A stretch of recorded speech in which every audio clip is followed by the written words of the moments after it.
Eu recebi com muito pesar, senador Fleury, e nossos telespectadores da TV Senado, ouvintes da Rádio Senado, a notícia do falecimento de mais um aposentado da Varig, o comissário de voo João Carlos Scheffer, conhecido como Jocafer, morador em Santa Catarina, que com muitos outros dedicou sua vida à aviação. Jocafer se suicidou na semana passada, dia 9, a causa desse desfecho trágico, como crônica de uma morte anunciada, a demora no pagamento dos benefícios do Fundo Aeros, o Fundo de Pensão dos Trabalhadores da Varig, VASP e Transbrasil. Essa tragédia ocorreu no dia 9, após a União e o Aeros terem recorrido, um dia antes, quarta-feira, dia 8, da decisão de antecipação de tutela que beneficiaria a todos os aposentados, pensionistas e ativos do Fundo, aeronautas e aeroviários. Vou citar frase da líder da entidade FENTAC, que representa a todos eles, a combativa Graziela Baggio, por ocasião do suicídio deste aeronauta. Abre aspas, declarou Graziela Baggio. O companheiro Jocafer foi mais uma vítima da depressão e da angústia desta nossa luta árdua que dura 11 anos. Ganhamos as ações na justiça e cabe ao governo cumpri-las, desabafou Graziela Baggio. O suicida, senador Fleury, na verdade, não quer se matar. Ele quer matar a sua dor. É o que ensina Augusto Cury nas suas obras. Então, são esses aeronautas que foram, eu diria, de certa forma, levados a acreditar na boa vontade do governo em resolver o problema. Também reconheço que não é uma decisão de agora, isso se arrasta, mas o governo atual abriu a esperança para esta categoria que aguarda há 11 anos um desfecho favorável a um direito legítimo, líquido e certo desses aeronautas à aposentadoria. Vale lembrar que o desembargador federal do Tribunal Regional Federal da Primeira Região, Daniel Paes Ribeiro, relator da apelação da ação civil pública, determinou que a União e o Instituto Aeros mantenham os pagamentos de complementação de aposentadorias, pensões e auxílio-doença, exatamente como ocorriam às vésperas da liquidação dos planos Varig e Transbrasil em 2006. A União tem, por isso, a obrigação de fazer os aportes mensais ao Aeros nos valores necessários e determinados pela Justiça. Enquanto a decisão judicial não é cumprida, as multas aumentam e as vítimas também. Mais de 1.200 ex-funcionários do setor aéreo que contribuíram para o Fundo Aeros já morreram sem ver essa decisão cumprida. É um grave problema social que já se arrasta há 11 anos. É o governo federal insistindo no descaso e jogando para frente um problema que poderia ser resolvido ainda neste ano. É inaceitável que os aposentados e pensionistas recebam, em média, apenas 8% do que deveriam receber do fundo para o qual contribuíram durante toda a vida de trabalho. Não bastasse essa penúria financeira, muitos correm também o risco de terem seus benefícios zerados, pois os recursos financeiros estão se esgotando. O que esses aposentados e familiares pedem é respeito, tão somente respeito, e eu diria direito, a um direito líquido e certo deles. Nada mais e nada menos do que o cumprimento de uma decisão judicial. Como tem dito o presidente da Federação Nacional dos Trabalhadores em Aviação Civil, Sérgio Dias, e a porta-voz desses aposentados, Graziela Baggio, os aposentados não aguentam mais esperar. Essa decisão prolonga, portanto, a angústia e o sofrimento dessas pessoas e tira a esperança de todos os que contribuíram arduamente para ter uma aposentadoria com dignidade. As mensagens em meu gabinete, aqui no Senado, sobre esse assunto não param de chegar pelo e-mail ou via rede social. São lamentações legítimas de aeronautas, aeroviários e familiares de todo o Brasil. Estamos assistindo a essa injustiça contra aposentados e participantes do Aeros. Trabalhadores, senador Fleury. Na semana passada, inclusive, ex-funcionários da Varig e da Transbrasil fizeram manifestações em 8 capitais para mostrar ao governo federal que era necessário o cumprimento da decisão judicial que determina a volta do pagamento integral de benefícios, pensões e auxílio-doença. Falta compromisso social do governo com essa causa. Precisamos, portanto, de um basta.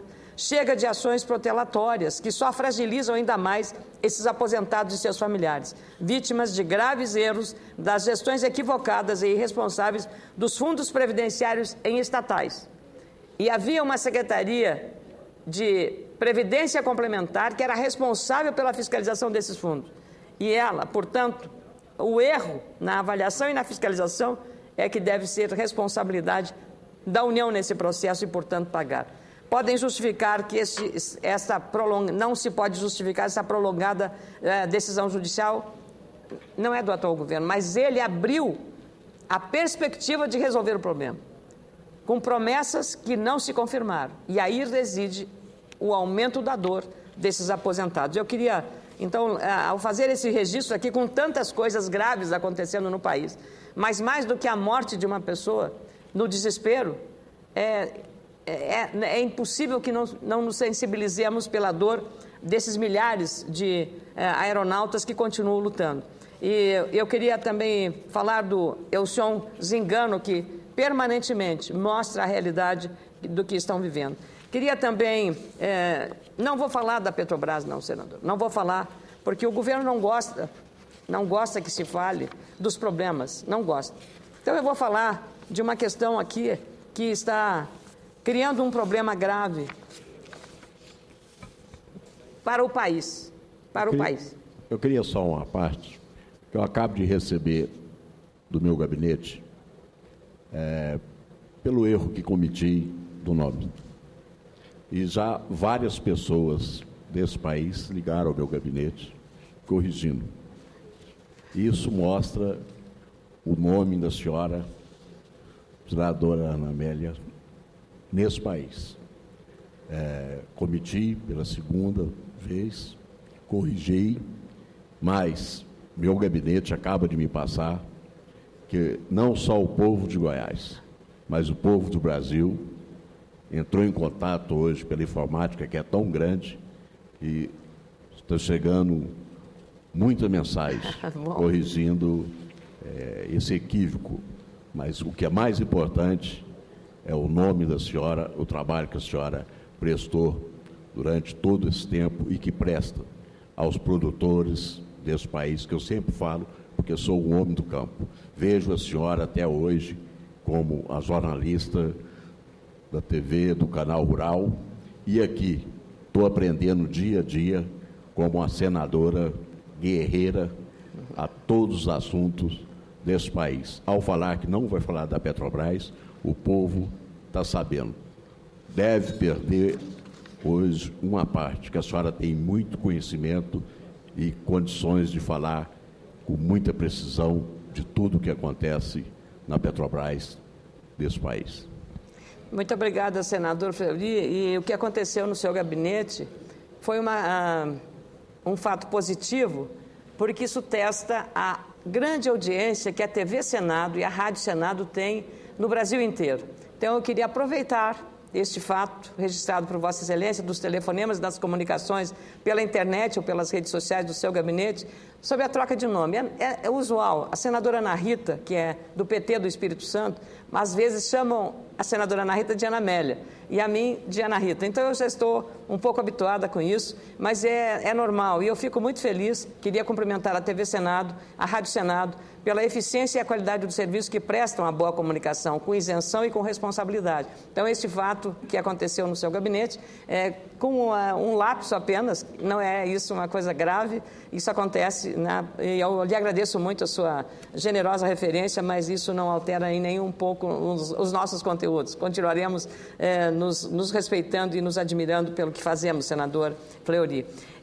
Eu queria fazer um registro do que me preocupou profundamente, além do caso Petrobras, é que houve uma redução sensível em diplomas universitários para áreas fundamentais de nosso país, saúde e educação. A queda inédita do número de alunos formados no ensino superior em 2013 acentuou o déficit de profissionais que o país enfrenta nas áreas de saúde e educação. Cursos como enfermagem, farmácia e odontologia entregaram 13,4% menos diplomas em 2013 em comparação com o ano anterior de 2012. Em cursos de formação de professores, verificou-se uma baixa de 10% entre os dois períodos. Em ambas as áreas, a redução de estudantes que concluíram o ensino superior foi maior do que a média de 5,65% de todos os demais cursos superiores. Em 2012, foram entregues 1 milhão de diplomas. No ano passado, 991 mil, de acordo com o censo apresentado pelo Ministério da Educação em setembro. Foi a primeira vez que caiu o número de formandos desde 2002, quando teve início a série histórica. O MEC afirma que a queda se deve a ações de fiscalização em faculdades, entre outros motivos. Especialistas apontam como fatores de desestímulo para a formação em saúde e educação, baixos salários, e aqui devem estar professores ou alunos de algum curso, e eu estou falando aqui sobre uma questão grave, então sejam bem-vindos todos aqui. Especialistas apontam como fatores de desestímulo para a formação em saúde e educação os baixos salários, além de estrutura e gestão precárias, principalmente em cidades do interior do país. No meu rico Rio Grande do Sul, senador Fleury, o piso nacional dos professores não é pago, não é pago. Então, esse é um dos fatores que desestimula a formação no nível de pedagogia para a dedicação à saúde. O MEC informa o número de concluintes por área, não por curso, seguindo o padrão da Organização para a Cooperação e Desenvolvimento Econômico. A área de saúde e bem-estar abrange graduações em medicina, enfermagem, farmácia e odontologia, entre outras áreas. No ano passado, voltou ao patamar de 2009, com cerca de 140 mil diplomas. Em 2012, a área havia computado 162 mil diplomas. Ou seja, há um decréscimo no número de alunos formados no curso superior em educação e saúde. Segundo o pesquisador Ronaldo Mota, essa matéria está hoje no Estado de São Paulo, e eu queria cumprimentar os repórteres Thaís Bilenski lá de São Paulo. O pesquisador Ronaldo Mota, que foi secretário de Ensino Superior do MEC entre 2007 e 2008, portanto no atual governo, estudantes de medicina não costumam deixar o curso, mas o processo é mais frequente em graduações como enfermagem, fonoaudiologia e fisioterapia. Ele diz que a área de educação já tinha apresentado redução de 6,36% no número de graduados de 2011 para 2012. Em 2013, houve uma nova queda, desta vez de 10%, de 223 mil diplomas para 201 mil diplomas, ou seja, uma redução extremamente... E declarou Ronaldo Mota, é preocupante, o Brasil não tem nenhuma possibilidade de desenvolvimento sem um número de profissionais com curso superior muito acima do que tem hoje. É um país não competitivo internacionalmente, diz Mota. E eu agora aproveito para saudar os estudantes, casualmente do Rio Grande do Sul, da Universidade, estudantes de Direito da Unijuí, lá na região noroeste do Rio Grande do Sul. Sejam bem-vindos aqui. Eu estou com o meu assessor de comunicação, Renan Arraes, que é de Juí, e também o chefe do meu gabinete, Marco Aurélio Ferreira, também é de Juí. Então, está bem representado o município de Juí no meu gabinete aqui em Brasília, no Senado Federal. Eu queria também fazer uma referência, porque recebi uma informação preocupante para o nível de emprego do meu estado, o Rio Grande do Sul, senador Fleury. Depois de registrar queda nas vendas de calçados no Natal de 2013, no comparativo com a mesma data de 2012, devemos amargar mais um resultado negativo em 2014. Essa triste previsão não é obra de um mau humor ou de um pessimismo exagerado, como alguns tentam fazer, nem da oposição.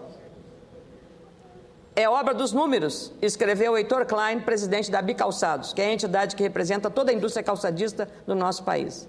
Desde o segundo semestre deste ano, estamos verificando um arrefecimento do consumo interno de calçados, causado pelo maior endividamento assumido pelas famílias brasileiras no período da Copa do Mundo, que beneficiou as vendas, sim, mas de outros setores da linha branca, especialmente o de televisores, o menor crescimento da renda média do consumidor e a inflação crescente.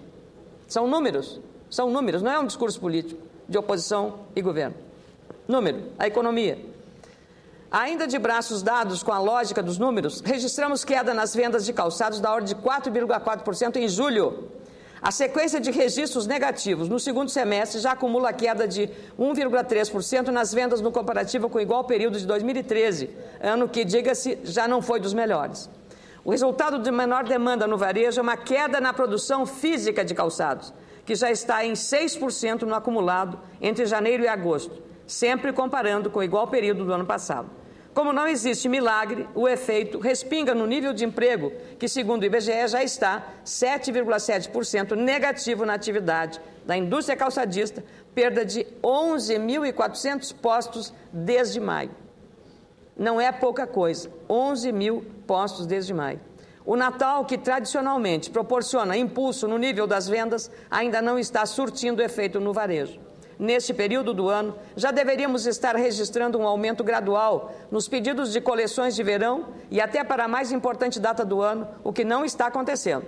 Acreditamos, diz o presidente da Bicalçados, Heitor Klein, que o varejista, percebendo a situação atual de queda no consumo, esteja receoso quanto à realização de novos pedidos, o que é perfeitamente compreensível. Esperamos uma reação que determine um milagre no aumento das vendas dos calçados. Portanto, são as expectativas que tem um setor que é altamente empregador de mão de obra, especialmente mão de obra feminina.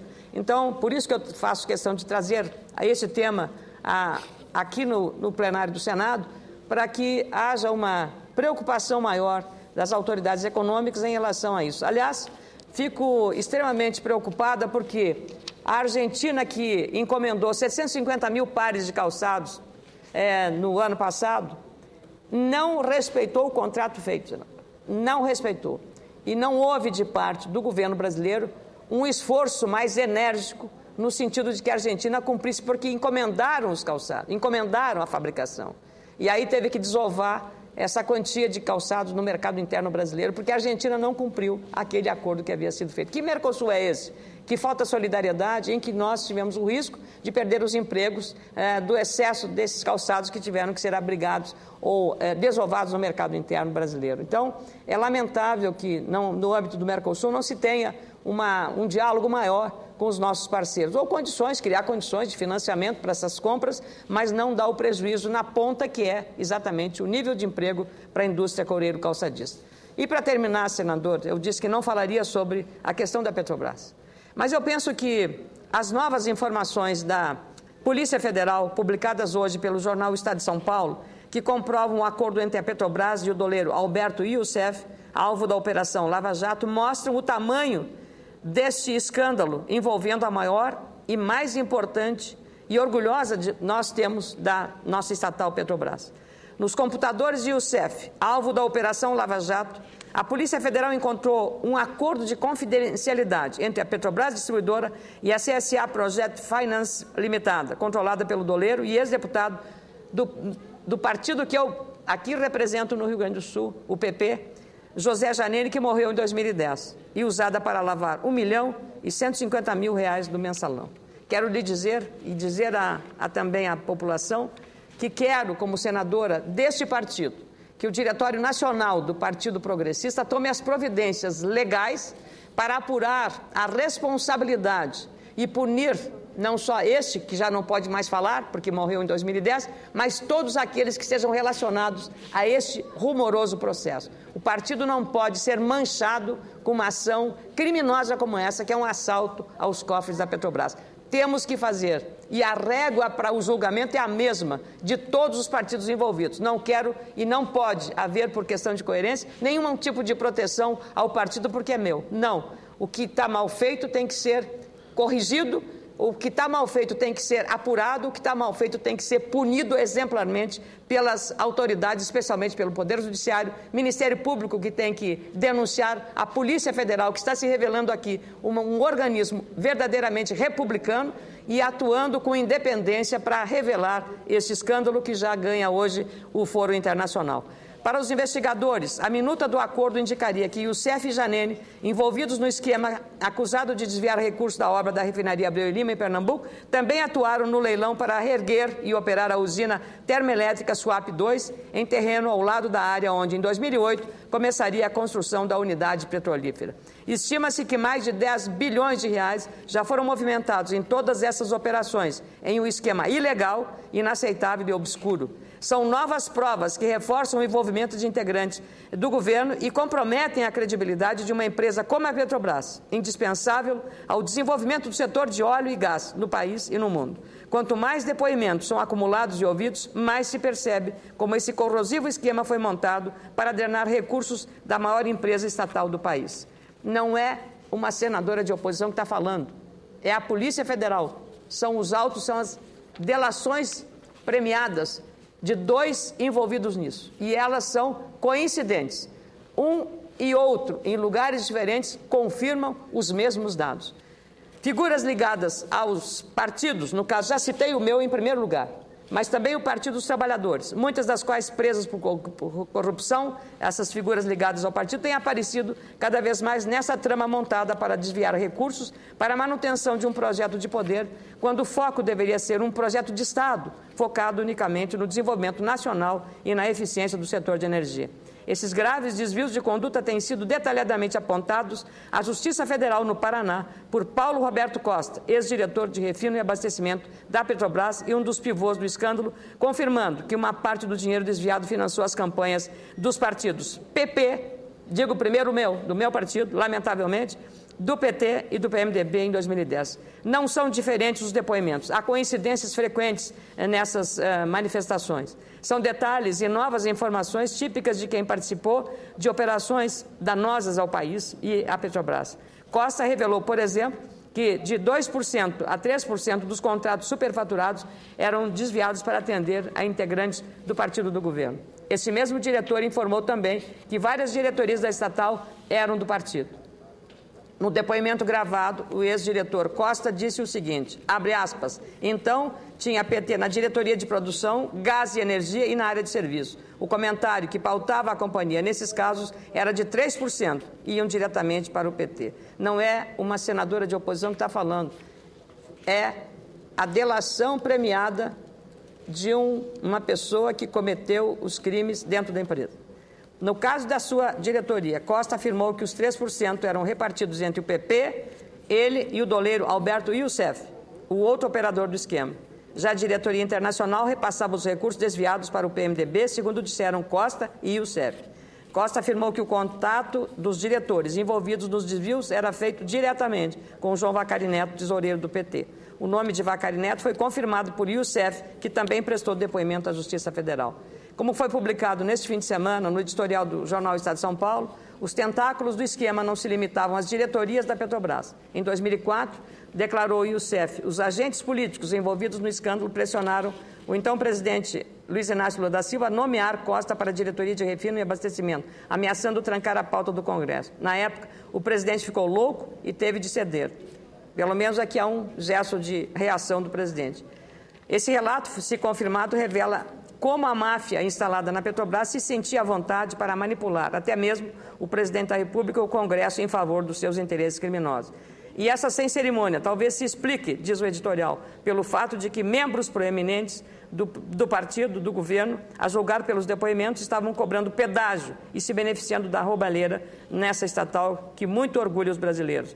Os depoimentos de Costa e Youssef foram os primeiros dados à Justiça depois do acordo em que decidiram contar tudo o que sabem em troca da redução da pena. E parte do dinheiro já está sendo recambiado por conta da delação premiada, está retornando ao Brasil. São alguns milhões de reais. Pelo menos o país está recobrando aquilo que de direito pertence aos brasileiros, porque a estatal Petrobras pertence aos brasileiros. Muitos trabalhadores usaram seu fundo de garantia para aplicar os recursos do fundo de garantia nas ações da Petrobras. E isso representou um prejuízo pela desvalorização da empresa. Penso que agora, com essa limpeza que vem com a investigação da Polícia Federal, criteriosa e republicana, qualificada e tecnicamente muito bem preparada, isenta, mais a denúncia do Ministério Público e a ação enérgica do Poder Judiciário, o Brasil possa, enfim, se ver